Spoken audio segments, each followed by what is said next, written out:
What's going on, everybody? Welcome back to the channel. This is Juju the Gamer on Juju Sports Corner, and I don't even know where to begin.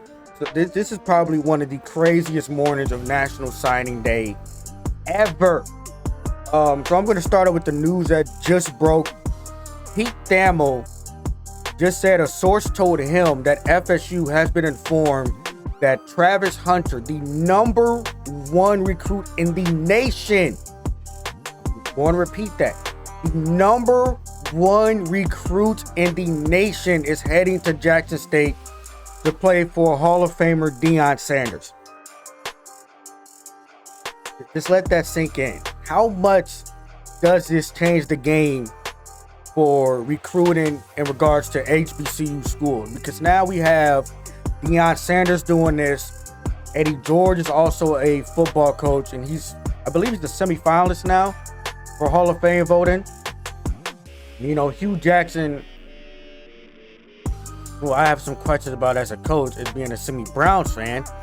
But we have guys with NFL experience that played in NFL, coaching at HBCUs now, and they're changing the game, especially Deion. So with Deion doing this, what does this say to recruits nationwide? Because this is huge. This is something that has never happened before. Like, this is insane. So another thing I have noticed, this is probably the second biggest thing I've noticed. A&M and the University of Texas, their boosters have been going Pony Express crazy, just throwing bags and bags of money at these recruits. Because Texas, I don't even believe, was in the top 20 before today. Let me look at these records, these rankings. So the top 5 is Georgia, A&M, Bama, Ohio State, and Texas. Texas is at number 5 with 26 commits, and they've gotten at least 4 to 5 today alone. So yeah, them boosters for A&M and Texas have been going insane. They have been going insane. They've been dropping bands and bands of money on, changing family lives. So I'm not mad at these kids taking it, but there's something has to be done so that this doesn't go completely off the rails. That's my only worry about this. This is crazy. So the NIL, the name, image, and likeliness is definitely going to change the game. If there's just open season for the boosters to, start putting money up to get these elite recruits to come to their school. Because if Texas and A&M are doing this, boosters at Bama, Ohio State, USC, Miami, Florida. I already believe Georgia's doing it. I'm going to be honest with you. But some of these other blue buds boosters are going to be doing it as well. So it's about to be war. Like, if you thought recruiting was crazy now, it's about to be insane later. Like man, the NIL is changing the game. I don't think I've seen anything like this before. Dabo, this is probably well, this is just hilarity in my mind. Let me see if I can find it real quick. But while I'm trying to find it, y'all think the coach for Florida State is getting fired?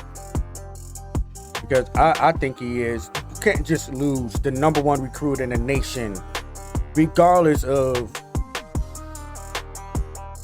Here's the thing. It's one thing to lose the #1 recruit in the nation to a Power 5. But another thing to lose the #1 recruit in the nation to an HBCU school is one thing. And said HBCU school has a Florida State alum as their man in charge is another thing. So Florida State just gave him an extension. I don't think that's going to last. Them boosters are going to be highly upset. They just lost the #1 recruit in the nation. But this is what Dabo said about what's going on right now. He said, it's chaos right now, tampering galore, adults manipulating young men, education's like the last thing now. I don't think that's going to bode well in regards to his recruitment to getting kids to Clemson now. Because, like I said, if you want to stay at power, you're going to have to throw money. You're going to have to. You're going to have to throw money at these recruits. Right? It's the only way to stay competitive. It's the only way you're going to be the elite of the elite of the elites. And Clemson, I truly believe, is going to fall back down to earth. They've had some generational quarterback talent to play, which masked a lot of issues, but I believe that's going to fall right back down to earth. Yeah, but this has been a crazy morning. Recruits flipping everywhere. Bags being thrown. Deion Sanders pulling this off. This has been a wild, wild morning.